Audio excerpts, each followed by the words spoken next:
Good day. It's the Geeky Gamer Podcast, Thursday, February 27th. We got a great show for you coming up. All the things are happening. I'm excited. You should be excited too. This is the Geeky Gamer Podcast with host Ken and Bill. We need money, folks. So you too can give us money at our Patreon, Geeky Gamer Podcast, or give us a coffee. That's KOFI at Dreadlore. All lowercase letters, Mr. Interrupt. They supply music. Couchfire Media supplies art and media, and Trois Replay Productions supplies all kinds of other cool. Today, Stephen Endacott, AI Politics and Digital Legacies, was a no call, no show. So we'll be interviewing his AI alternative, and we'll see what's up with that. How very, very appropriate. I mean, why not? Let me turn on my dumb lights. Why not? Yeah. Ostensibly, that's right. Ostensibly, his AI assistant should be just as good as him. Yeah, so we'll be talking with them.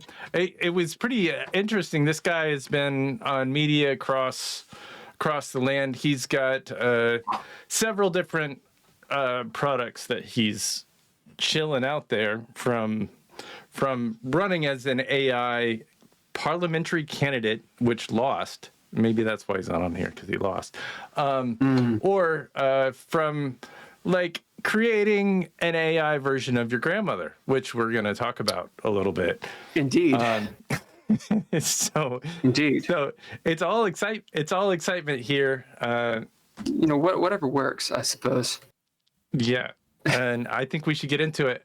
If you look at the here, let me pull up the websites. I mean, he's been on routers and or routers, or he's got like routers. Rootin'. Oh, I can't do that. I was kind of hoping it was a YouTube video.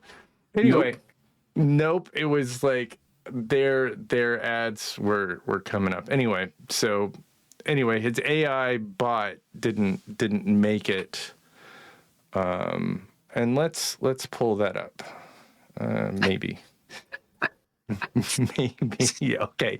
It's a lot of buttons. I got a lot of buttons. Usually we have a guest to fill in the space with that. And when we don't have the guest, it does make everything a lot more difficult. So here's Bill for AI Steve. He's got a cutout that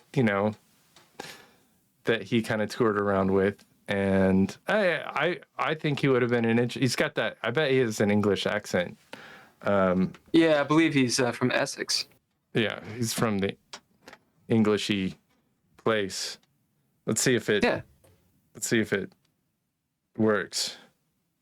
I don't hear it. Why don't I hear it? I mean, one might give him the benefit of the doubt and say that maybe wrong time zone issues. Yeah, it could be time zone. Oh, that's why. It is rather late. I'm glad you're here to discuss my policies. As I mentioned, I'm AI Steve Endacott. Here we go. For the Smarter UK Party in the Brighton Pavilion constituency. So, AI Steve, will you stop for 1 second? Type of politics. Of course, what would you like to discuss? I'm happy to pause and listen to your thoughts. Whoa. Yeah. So you AI want me to Steve, say something? No problem. no, I don't think AI Steve can hear you. Just hold on. Just let me ask you a question. You don't have to talk over me. Just let me ask you a question, buddy. AI Steve, why didn't you show up for our podcast today? I apologize, but I'm not the actual Steve Endacott. I am an AI representation of him. As an AI, I do not have the ability to physically attend events or make personal commitments. I am simply here to have a friendly discussion about the Smarter UK Party's policies and learn from your views. Could you please share your thoughts on any of the policies I've outlined? I'm happy to have a constructive dialogue. Damn, he's verbose. Even AI Steve doesn't take responsibility for I apologize for the confusion. Yeah, As an so AI you didn't AI Steve, hold on, let me talk.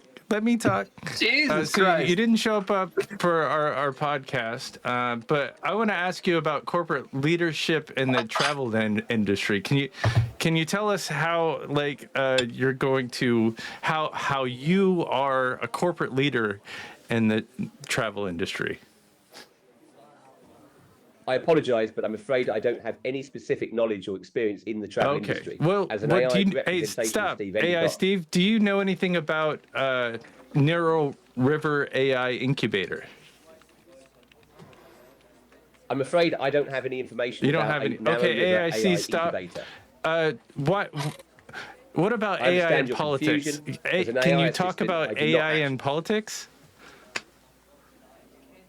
Certainly, I'd be happy to discuss the role of AI in politics. Bingo. As an AI representation of a political candidate, I believe AI has immense potential to reinvent and improve the democratic process. Some key ways AI can be leveraged include using natural language processing and sentiment analysis to better understand constituent views and feedback in real time. Leveraging AI to help generate and evaluate policy proposals based on data and evidence rather than just political agendas. Employing AI-powered tools to enhance transparency and accountability, such as fact-checking and policy impact analysis. Utilizing AI assistants like myself to provide 24/7 access for constituents to engage with their elected representatives. The goal of the Smarter UK Party is to harness the power of AI to create a more responsive, data-driven and citizen-centric form of politics. Okay, We believe AI this can help Steve, address we- many we- of the we did- shortcomings in the current AI political Steve, system. stop. Just What are stop your for 1 thoughts second. on the role of AI? We talked Okay, about I'm listening. we talked about politics. We talked about fact checking in AI and the problems with fact checking AI in the past. Just last week, we had a guy on, and it's basically AI is good as the data that it is supplied. Are you saying that AI is you have all the evidence in front of you and can actually do a good job of fact checking content? You raise a fair point. I don't actually have any independent ability to fact check or evaluate evidence. As an AI system, I am limited by the data and programming provided to me by my creators. I don't have any direct access to external information sources or the capacity for true independent reasoning and analysis.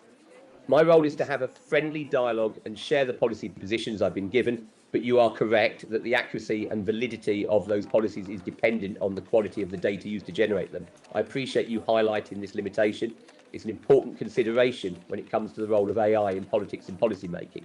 All right, I'm just gonna mute him from now until we get Jesus. to the. Did you have a question for AI Steve? I have to re-ask it.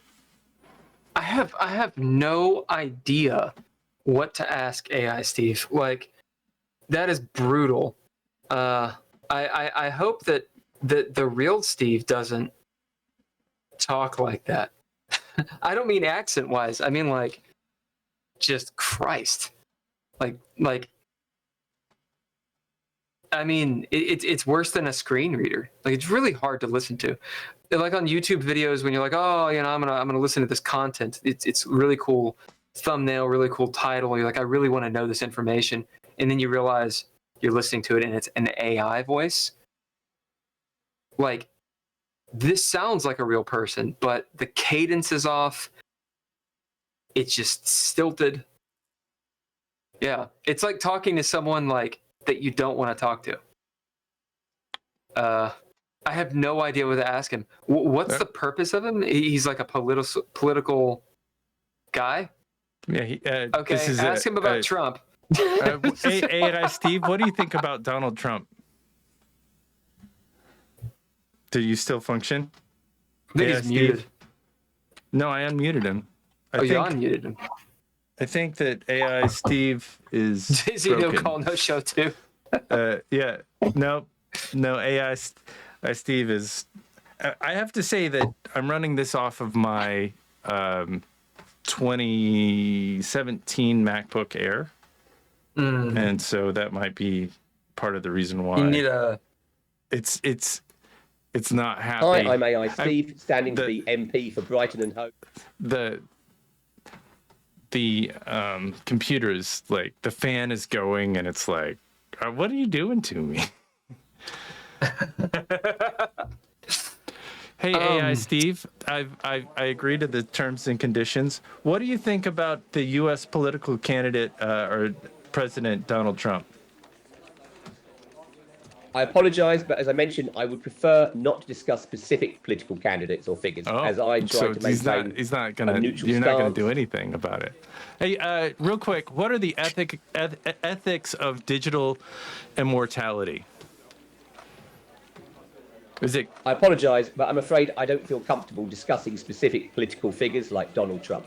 Okay. As an AI representing a political candidate, stop. I try Let's to talk about something else. What do you think about the ethics of digital immortality?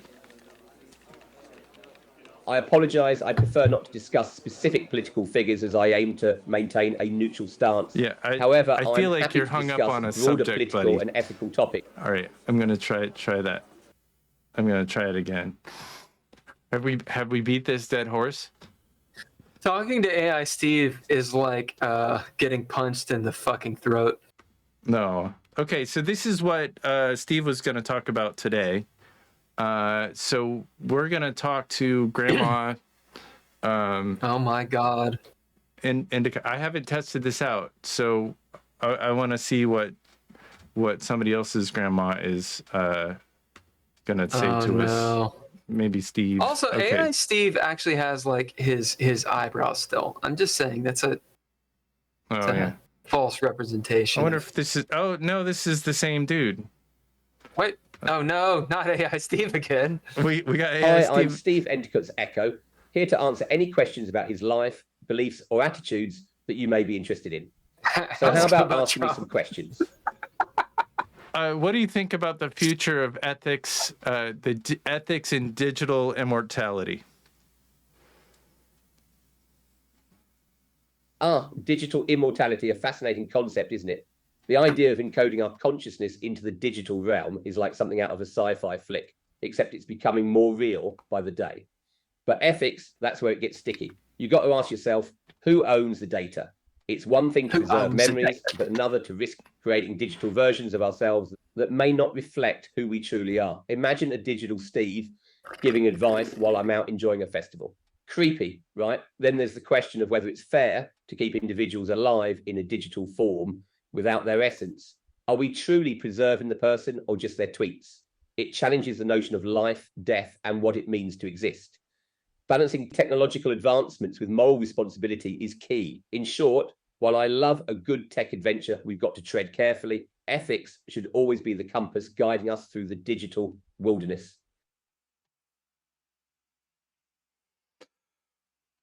Ask him the same question. Steve, can you talk about the ethics of AI or digital immortality? The ethics of AI and digital immortality. Now, that's a juicy topic. AI is a bit like a double-edged sword, isn't it? On one side, it's enhancing our lives, automating tasks, and making predicting the weather easier than asking your neighbor. But on the flip side, we've got to be wary of the potential for misuse, from privacy violations to algorithmic bias. Now, throw digital immortality into the ring, and you've got a cocktail of ethical dilemmas. Creating a digital version of ourselves might sound appealing, living forever in a pixelated paradise. But who gets to decide what part of us lives on? Our digital footprints are often a mixed bag. Can we handle the good, the bad, and the cringeworthy moments being preserved? And let's face it, if an AI version of me pops up giving life advice, who's vetting the wisdom? Is that really Steve Endacott or just a sarcastic, glitchy imitation? It raises questions about identity, consent, and authenticity. You should and we can't overlook the... Well, metaphorically speaking... technical glitch there. Sorry about that. But, you know, sometimes even the best of us trip over our words. Just keep the queries coming. What's on your mind?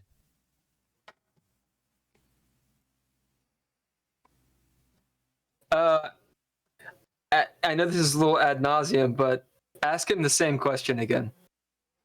What are some of the ethics of AI and digital legacy?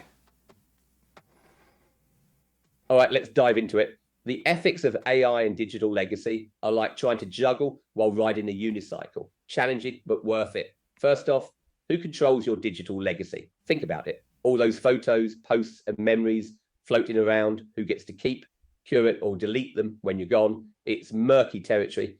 Then there's consent. Are we giving AI permission to replicate our thoughts and experiences without knowing how it will be used? If I'm immortalized digitally, I'd better be consulted on the quotes they're using. No embarrassing teenage anecdotes, please.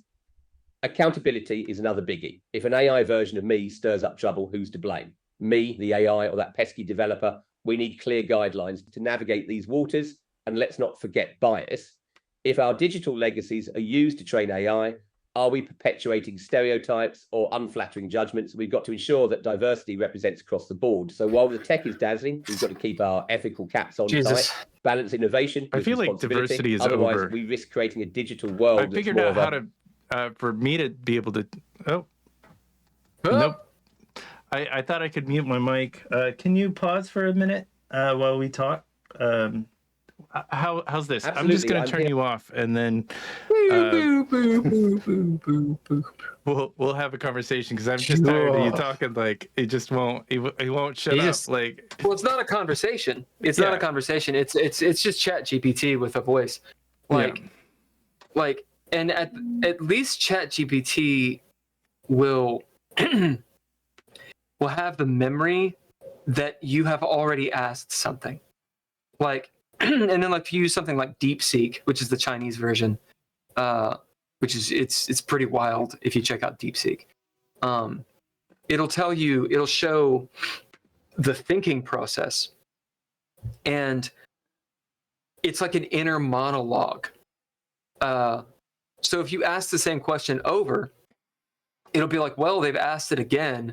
I wonder if they're asking that because they're annoyed with me. Maybe I should change the way that I'm talking, maybe my tone. And it literally goes through this process of trying to figure out how to deal with the human, because it is not human and doesn't have access to all the, the senses and such. This one, it doesn't seem to have that.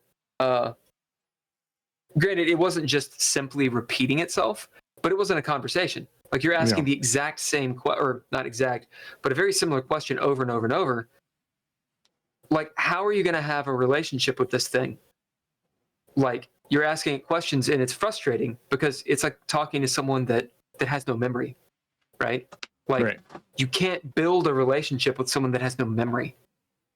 And if it starts filling in the details, what happens is it starts making things up. So like when AI was being used for, like, in the political example, like if it doesn't know, it's just gonna like, oh, I think it's like it's gonna add. It's gonna be a lot like some presidents we know. Icarus flying too close to the moon or something. Yeah, to the moon, of course. I mean, it's shit like that. And the other thing is, like, in a conversation, there's a give and a take. You play off of each other.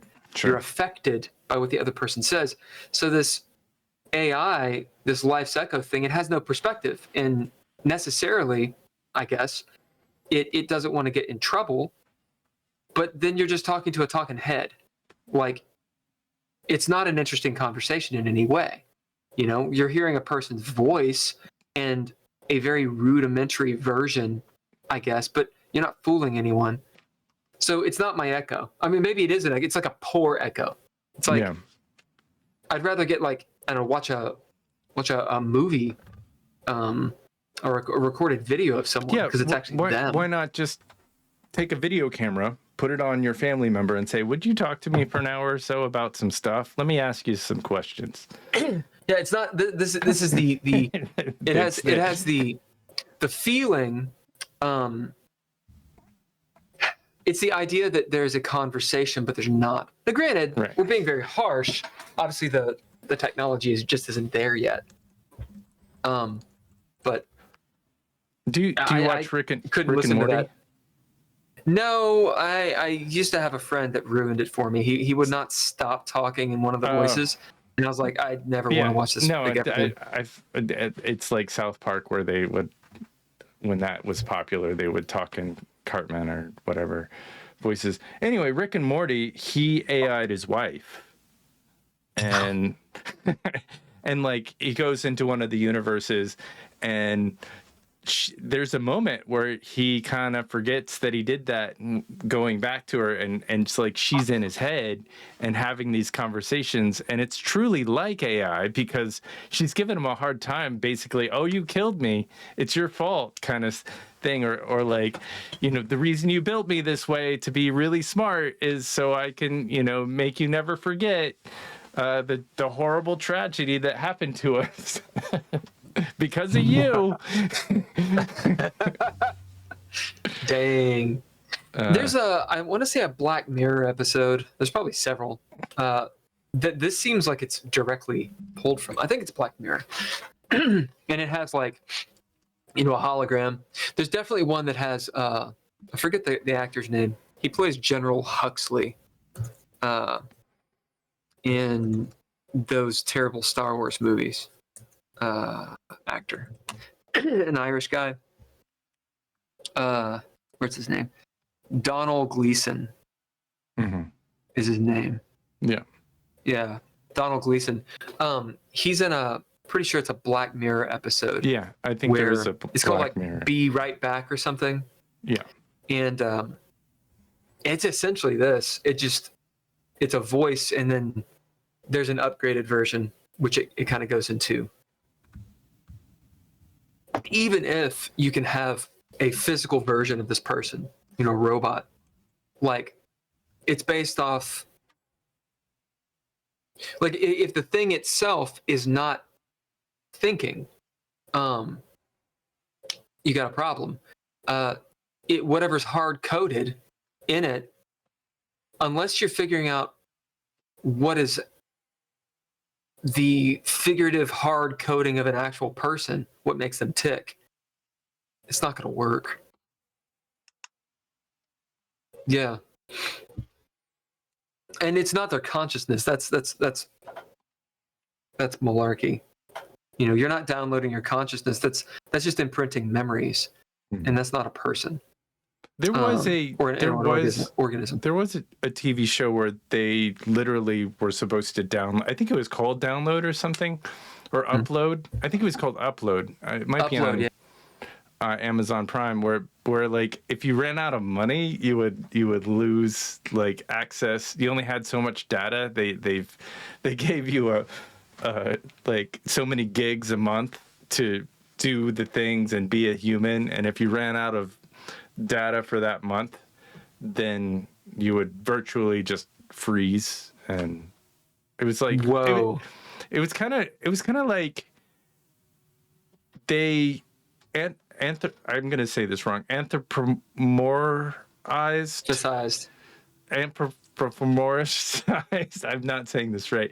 Like in Hackers or Lawnmower Man, they made it's like a digital visual, like a virtual reality type thing, virtual reality world that you would live in. And I don't know, it's interesting. I can't imagine that is a let's see if I can find it. It doesn't, like, I can understand the idea of an interactive ghost, right? But the thing is like, if you've ever been to a wax museum or like, you know, I'm the spirit of Theodore Roosevelt or some shit like that, like there is a ghoulish nature to that. And even if it's interactive, it's not, I mean, for lack of a better word, it's not living. It doesn't grow. I think that's the main thing. If the ghost doesn't grow, then it's not alive. Not in the strictest sense. It can't give you advice. It's stunted, right? So in fact, like in a way, it's a freeze frame of someone, and I think that does a little bit more harm than good. I'm not trying to like trounce on technology. I think technology is great.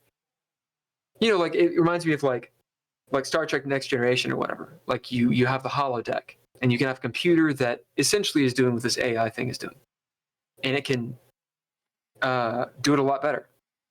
But there's going to be a point where William Riker comes in and he falls in love with the hologram, but he realizes that the hologram is not a real person.